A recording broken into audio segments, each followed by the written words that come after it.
Breaking news చూస్తున్నాము. ఇవాళ ఢిల్లీలో కాంగ్రెస్ పార్టీ కీలక సమావేశం నిర్వహించనుంది. సీఎం రేవంత్ రెడ్డి నేతృత్వంలోనే కాంగ్రెస్ ప్రభుత్వం ఏర్పడిన 2 ఏళ్లు పూర్తయిన సందర్భంగా ఏఐసీసీ రివ్యూ చేపట్టనుంది. మల్లికార్జున ఖర్గే, రాహుల్ గాంధీ, కేసీ వేణుగోపాల్ ఆధ్వర్యంలో జరగనున్న ఈ భేటీలో రాష్ట్రానికి చెందిన మంత్రులు, కీలక నేతలు హాజరు కాబోతున్నారు. ఇక 2023లో అధికారంలోకి వచ్చిన నాటి నుంచి అమలు చేస్తున్న 6 గ్యారంటీలు, సంక్షేమ పథకాల అమలు తీరును హైకమాండ్ విశ్లేషించనుంది. ముఖ్యంగా ఇటీవల స్థానిక సంస్థల ఎన్నికల్లో సాధించిన విజయాలు, మిగిలిన 3 ఏళ్ల కాలానికి దిశానిర్దేశం చేయనున్నారు. మార్చి 16న జరగనున్న రాజ్యసభ ఎన్నికల నోటిఫికేషన్ విడుదలైన నేపథ్యంలో తెలంగాణ నుంచి ఖాళీ అవుతున్న స్థానాలకు అభ్యర్థుల ఎంపికపై ఈ భేటీలో ప్రాథమిక నిర్ణయం తీసుకోనున్నట్లుగా సమాచారం. సామాజిక సమీకరణలు, పార్టీ విధేయతను పరిగణలోకి తీసుకుని అభ్యర్థులను ఖరారు చేసే అవకాశం ఉంది.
ఢిల్లీలో కాంగ్రెస్ పార్టీ కీలక సమావేశం నిర్వహించనుంది.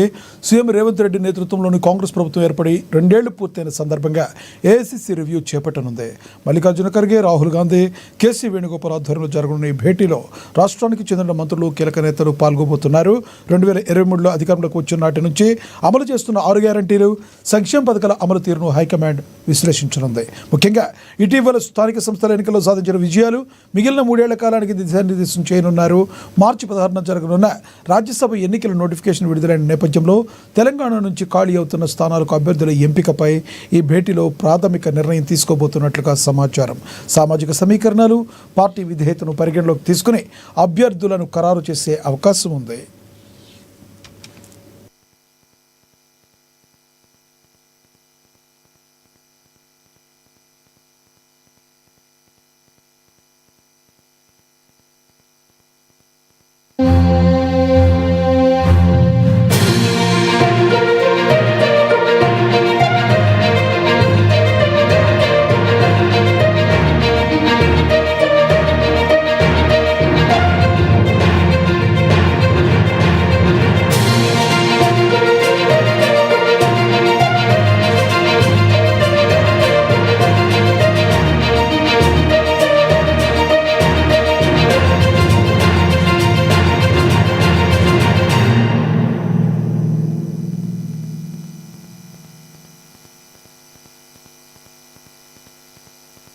తెలంగాణ రాజకీయాల్లో అత్యంత ఆసక్తి రేపుతున్న పార్టీ ఫిరాయింపుల పిటిషన్లపై విచారణ వేగవంతమైంది. ఖైరతాబాద్ ఎమ్మెల్యే దానం నాగేంద్రపై దాఖలైన అనర్హత పిటిషన్పై నిన్న అసెంబ్లీలో స్పీకర్ గడ్డం ప్రసాద్ విచారణ పూర్తి చేశారు. ఈ విచారణలో దానం తరపున న్యాయవాదులు, పిటిషనర్లు అయిన BRS MLA Padi Kaushik Reddy, BJP MLA Aleti Maheshwar రెడ్డిలను క్రాస్ ఎగ్జామినేషన్ చేశారు. దానం పార్టీ మారినట్లు మీ వద్ద ఉన్న ఆధారాలు ఏంటని స్పీకర్ సమక్షంలో ప్రశ్నించినట్లుగా సమాచారం. మరోవైపు ఈరోజు ఎమ్మెల్యే కడియం శ్రీహరిపై అనర్హత పిటిషన్ విచారణ జరగనుంది. పిటిషన్ దాఖలు చేసిన బీఆర్ఎస్ ఎమ్మెల్యే కేపీ వివేకానందను ఇవాళ స్పీకర్ కార్యాలయంలో హాజరు కావాలని సూచించారు. సుప్రీంకోర్టు ఇచ్చిన గడువు ముగుస్తున్న నేపథ్యంలో ఇద్దరు ఎమ్మెల్యేల భవితవ్యంపై స్పీకర్ ఎలాంటి నిర్ణయం తీసుకోబోతున్నారనేది ఇప్పుడు ఉత్కంఠగా మారింది. ఇదే విషయానికి సంబంధించి మరింత సమాచారం మా ప్రతినిధి హరీష్ ఫోన్ ద్వారా అందిస్తారు. హరీష్, చెప్పండి, మరి స్పీకర్ గడ్డం ప్రసాద్ కుమార్ ఎటువంటి నిర్ణయం తీసుకునే అవకాశం ఉందంటే ఏం చెప్తారు మీరు? మీ దగ్గర ఉన్న తాజా సమాచారం ఏంటి? మహేష్ లక్ష్మణ్ ఏదైతే తెలంగాణలో సంచలనం క్రియేట్ చేసిన పార్టీ ఫిరాయింపులకు సంబంధించిన అంశంలో ఇప్పుడు విచారణకు సంబంధించి కూడా ఫైనల్ స్టేజ్ కి చేరిందని చెప్పొచ్చు. ఎందుకంటే ఇప్పటికీ ఏదైతే కాంగ్రెస్ పార్టీ అధికారంలోకి వచ్చిన తర్వాత బీఆర్ఎస్ పార్టీ నుంచి కూడా 10 మంది ఎమ్మెల్యేలు కాంగ్రెస్ పార్టీలో చేరాలన్నట్టుగా కూడా ఇక్కడ వర్కింగ్ ప్రెసిడెంట్ కేటీఆర్ తో పాటుగా బీఆర్ఎస్ పార్టీ ఎమ్మెల్యేలు సుప్రీంకోర్టును ఆశ్రయించడం జరిగింది. వారిపైన అనర్హత వేటు వేయాలంటూ కూడా వాళ్ళు పిటిషన్ దాఖలు చేయడం జరిగింది. ఈ అంశానికి సంబంధించి కూడా పలు మార్లు కూడా విచారణ కొనసాగిస్తున్న నేపథ్యం అయితే కనిపిస్తా ఉన్నది. ఇప్పుడు ఫైనల్ స్టేజ్ చేరిందని చెప్పొచ్చు. ఎందుకంటే ఇప్పటికే 8 మంది ఎమ్మెల్యేలకు సంబంధించి కూడా క్లీన్ చీట్ ఇవ్వడం జరిగింది స్పీకర్ గడ్డం ప్రసాద్ కుమార్. ప్రధానంగా వాళ్ళు పార్టీ మారినట్టుగా కూడా ఎలాంటి ఆధారాలు లేవు. పార్టీకి సంబంధించి కావచ్చు, నియోజకవర్గ అభివృద్ధి కార్యక్రమాలకు సంబంధించి కావచ్చు, ఆ నియోజకవర్గ నిధుల కోసమే సీఎం రేవంత్ రెడ్డితో పాటుగా కాంగ్రెస్ పార్టీ మంత్రులను కలవడం జరిగింది అన్నట్టుగా కూడా అక్కడ ఏదైతే స్పష్టం చేసిన నేపథ్యం అయితే కనిపిస్తా ఉన్నది. 8 మందికి క్లీన్ చీట్ ఇవ్వడం జరిగింది. ఇక ఇప్పుడు ప్రధానంగా దీంట్లో ఖైరతాబాద్ ఎమ్మెల్యే దానం నాగేందర్, అలాగే station Ganapur MLA Kadiyam CR కి సంబంధించి కూడా ఇద్దరిపైన ఈ విచారణ ఫైనల్ స్టేజ్ కి చేరిందని చెప్పొచ్చు. ఇక నిన్న దానం నాగేందర్ కి సంబంధించి కూడా పిటిషన్ దారులు ఏలేటి మహేశ్వర్ రెడ్డి, బీజేఎల్పీ నేత ఏలేటి మహేశ్వర్ రెడ్డి, అలాగే పాడి కౌశిక్ రెడ్డి, బీఆర్ఎస్ ఎమ్మెల్యే పాడి కౌశిక్ రెడ్డికి సంబంధించి కూడా ఆ పిటిషన్ వేయడం జరిగింది. వారికి నిన్న క్రాస్ ఎగ్జామింగ్ కూడా చేయడం జరిగింది. దానం పార్టీ మారినట్టు మీ వద్ద ఎలాంటి ఆధారాలు ఉన్నాయి అన్నట్టుగా కూడా ఏదైతే దానం తరపు అడ్వకేట్లు క్రాస్ ఎగ్జామింగ్ చేసిన నేపథ్యం అయితే కనిపిస్తా ఉన్నది. వారికి ఆధారాలకు సంబంధించి కావచ్చు, పలు ఏదైతే మీడియాకు సంబంధించిన వార్తలకు సంబంధించి కావచ్చు, అలాంటి ఆధారాలకు సంబంధించి కూడా తీసుకోబడవు. ఖచ్చితంగా పార్టీ మారినట్టుగా ఏదైనా ఆధారాలు ఉంటే సమర్పించాలన్నట్టుగా కూడా క్రాస్ ఎగ్జామింగ్ లో అడ్వకేట్లు ప్రశ్నించారు. ఇక ఈ రోజు సంబంధించి కూడా కడియం సిఆర్కి సంబంధించి మరి కాసేపట్లో విచారణ జరగబోతా ఉన్నది. ఇక ఏదైతే వివేకానందకు సంబంధించిన పిటిషన్ పైన కూడా కడియం సిఆర్ కి ఈ రోజు విచారణ కొనసాగుతున్న నేపథ్యం అయితే కనిపిస్తా ఉంది. తాను కూడా గత కొద్ది రోజు కూడా ఇదే అంశాన్ని కూడా ప్రస్తావిస్తున్నా. నేను పార్టీ మారలేదు, నన్ను పార్టీ నుంచి కూడా సస్పెండ్ చేయలేదు.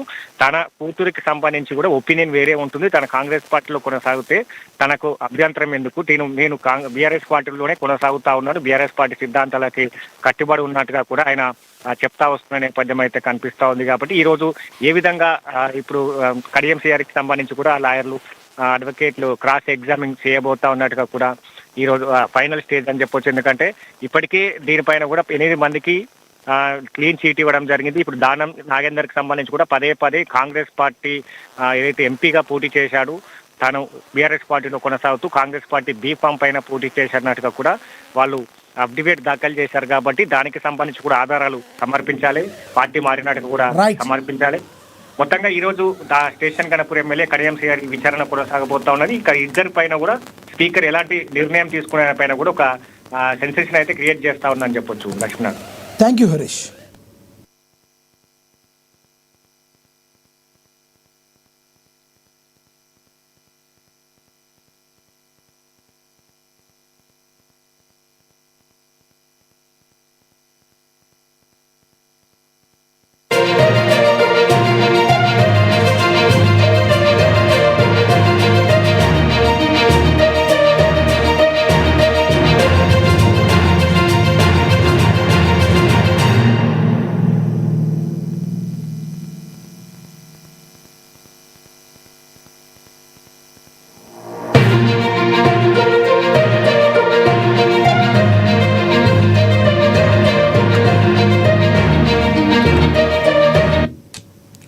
బ్రేకింగ్ న్యూస్ చూస్తున్నాం. మంచిర్యాల జిల్లాలో రాజకీయ వాతావరణం ఒక్కసారిగా వేడెక్కింది. మాజీ ఎమ్మెల్యే బాల్క సుమన్ అరెస్టును నిరసిస్తూ బీఆర్ఎస్ పార్టీ ఇవాళ జిల్లా బంద్కు పిలుపునిచ్చింది. మంత్రి వివేక్ కాన్వాయ్పై దాడి కేసులో బాల్క సుమన్తో పాటు మరో 3 కోర్టు 14 రోజుల రిమాండ్ విధించడంతో పోలీసులు వారిని ఆదిలాబాద్ జైలుకు తరలించారు. ఈ పరిణామాల నేపథ్యంలో కేతన్పల్లి మున్సిపాలిటీలో బంద్ ప్రభావం కనిపిస్తుంది. ఇప్పటికే ప్రధాన కూడళ్లలో దుకాణాలు స్వచ్ఛందంగా మూతపడ్డాయి. అటు పోలీసులు మాత్రం బంద్ పేరిట బలవంతపు చర్యలకు దిగితే కఠిన చర్యలు తీసుకుంటామని హెచ్చరిస్తున్నారు.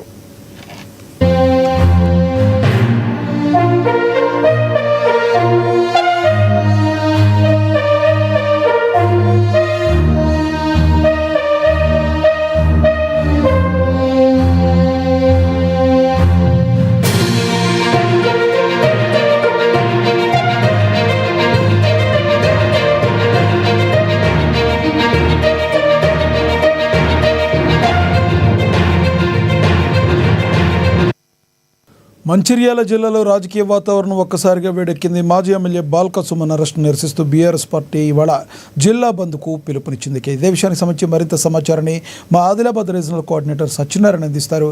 సత్యనారాయణ, చెప్పండి. మంత్రి వివేక్ కాన్వాయ్పై దాడి కేసులో బాల్క సుమన్తో పాటు ముగ్గురు అరెస్టు జరిగింది. 14 రోజులు రిమాండ్ విధించారు. ఎలా ఉంది అక్కడ పరిస్థితి?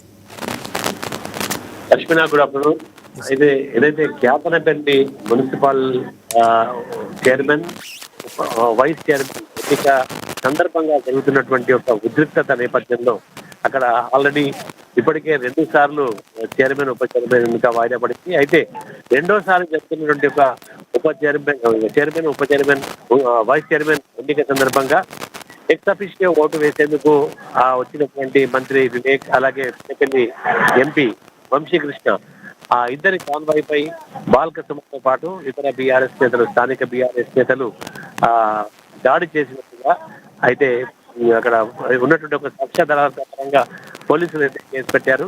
అయితే A1 గా బాల్క సుమన్, A2 గా మరొక బీఆర్ఎస్ నేతలతో పాటు మరో ఇద్దరిని కూడా పోలీసులు అరెస్ట్ చేసి 14 రోజుల రిమాండ్ అయితే విధించినటువంటి ఒక సందర్భం జరిగింది. అయితే అక్కడ ఉన్నటువంటి అంటే ఏదైతే ఇక్కడ పార్కింగ్ కోన్ ఉంటుందో, పార్కింగ్ కోన్ తో మంత్రి కాన్వాయ్పై దాడి చేయడంతో మంత్రి వివేక్ యొక్క కార్ అద్దాలు పూర్తిగా పగిలిపోవటము, అలాగే ఒక కానిస్టేబుల్ తో పాటు 2 కాంగ్రెస్ కార్యకర్తలకు కూడా దెబ్బలు తగిలిన సంఘటన జరిగినట్టుగా పోలీసులు అయితే కేసు నమోదు చేశారు. అయితే వెంటనే మాజీ ఎమ్మెల్యే బాల్క సుమన్ పై కేసు నమోదు చేసి 14 రోజుల రిమాండ్ విధించడం కోసం అతనితో పాటు మరో 3 నేతల్ని ఆదిలాబాద్ జిల్లా జైలుకైతే తరలించారు. అయితే నిన్న సాయంత్రం ఇక్కడ ఆదిలాబాద్ వచ్చిన సందర్భంగా కొంత ఉద్రిక్త వాతావరణం అయితే చోటు చేసుకుంది. ఇక్కడ స్థానిక నేతలు కూడా ప్రభుత్వ నేతలు అయితే ఇటు కాంగ్రెస్ నేతలు తిన్నట్టే తప్పుపడుతున్నారు. ఇటు ఏదైతే తమకు పూర్తిగా ఒక రకమైనటువంటి మ్యాజిక్ ఫిగర్ దగ్గర ఉన్నప్పుడు కూడా కావాలని దక్కించుకునేందుకు మంత్రి వివేక్ కుట్ర చేస్తున్నట్టుగా టీఆర్ఎస్ నేతలు చెప్తున్నారు. అదే కోణంలో తమపై వెంటనే ఇప్పుడు మంత్రి వివేక్ కూడా ప్రెస్ మీట్ పెట్టి ఈ యొక్క వాదనను ఖండించాడు. ఏదైతే ప్రజాస్వామ్యబద్ధంగా తమ ఎక్స్ ఓటు వినియోగించుకునేందుకు చెన్నూరు వెళ్తున్నాడు, కేతనపల్లి వెళ్తున్న సందర్భంలో కావాలనే బీఆర్ఎస్ నేతలు వలజలు సృష్టించి తర్వాత గొడవ చేసి తమ కాన్వాయ్లపై రాకపోయినట్టుగా ఎంపీ, ఎమ్మెల్యే అయితే చెప్తున్నారు. దీన్ని హరీష్ రావు సమర్థించడం ఎంతవరకు సమంజసమని, ఎందుకంటే ఒక ప్రజాప్రతినిధి కారుపై అలాగే మంత్రి కాన్వాయ్పై రాళ్లు రువ్వేటటువంటి ఒక సంఘటన, దీన్ని తిరిగి అంటే మద్దతు పలకడం, హరీష్ రావు దానికి మద్దతు పలకడం ఎంతవరకు కరెక్ట్ అని చెప్పేసి మంత్రి వ్యక్తిత్వాలు చెప్పారు. అదే నేపథ్యంలో ఇవాళ మాజీ మంత్రి హరీష్ రావు కూడా ఆదిలాబాద్ వచ్చినట్టుగా అయితే సమాచారం అందుతుంది. ఇక్కడ బాల్క ఏదైతే జైల్లో ఉన్నారో ఆ సంఘటన నేపథ్యంలో హరీష్ రావు ఆదిలాబాద్ వచ్చినటువంటి ఒక ఘటన నేపథ్యంలో కూడా ఇక్కడ అంత ఉద్రిక్త వాతావరణం అయితే ఏర్పడిన అవకాశం ఉంది. ఏదేమైనప్పటికీ కూడా కేతనపల్లి ఘటనలో మాత్రం ఈ ఉప చైర్మన్, వైస్ చైర్మన్ ఎన్నిక వాయిదా పడడం అక్కడ ఇంకా ఉద్రిక్త వాతావరణం కొనసాగుతుంది. నిన్న ఇటు బీఆర్ఎస్ నేతలు అలాగే వీరితో పంచుకున్నటువంటి ఒక సిపిఐ నేతలు ఇద్దరైతే అక్కడ కేతనపల్లి బంద్కి అయితే పిలుపునిచ్చినటువంటి ఒక సందర్భం. నిన్న కేతనపల్లి కూడా బంద్ అయితే జరిగింది. ఇక ఓవరాల్ గా ఆ సంఘటన తర్వాత అక్కడైతే ప్రశాంత వాతావరణం, పోలీసుల నిర్బంధంలో అయితే కేతనపల్లి ఉంది. ఆ తర్వాత ఇక్కడ ఇప్పుడు బీఆర్ఎస్ అరెస్ట్ ఇక్కడ ఆదిలాబాద్, ఇటు కేతనపల్లి మాత్రం ఒక రకమైన ఉమ్మడి జిల్లా వ్యాప్తంగా కూడా బీఆర్ఎస్ నేతల్లో ఉచిత వాతావరణం అయితే కనిపిస్తుంది. Lakshminath, thank you sir.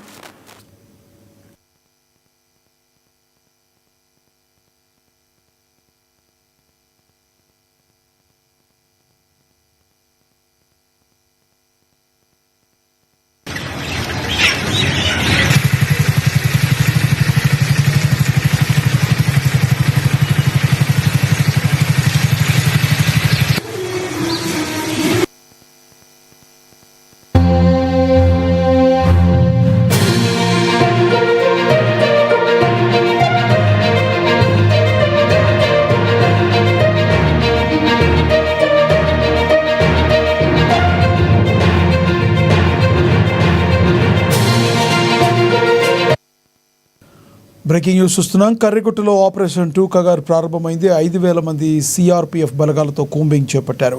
Maoist అగ్రనేతలే టార్గెట్గా ఆపరేషన్ 2 కగారు సాగుతుంది. మావోయిస్టు అగ్రనేతలు దేవోజీ సోది కోసం కూంబింగ్ చేపట్టగా మరోవైపు లొంగుబాటుకు అగ్రనేతలు సిద్ధమవుతున్నారు. ఇంకా 40 రోజులే ఆపరేషన్ కగారు డెడ్ లైన్ మిగిలి ఉంది.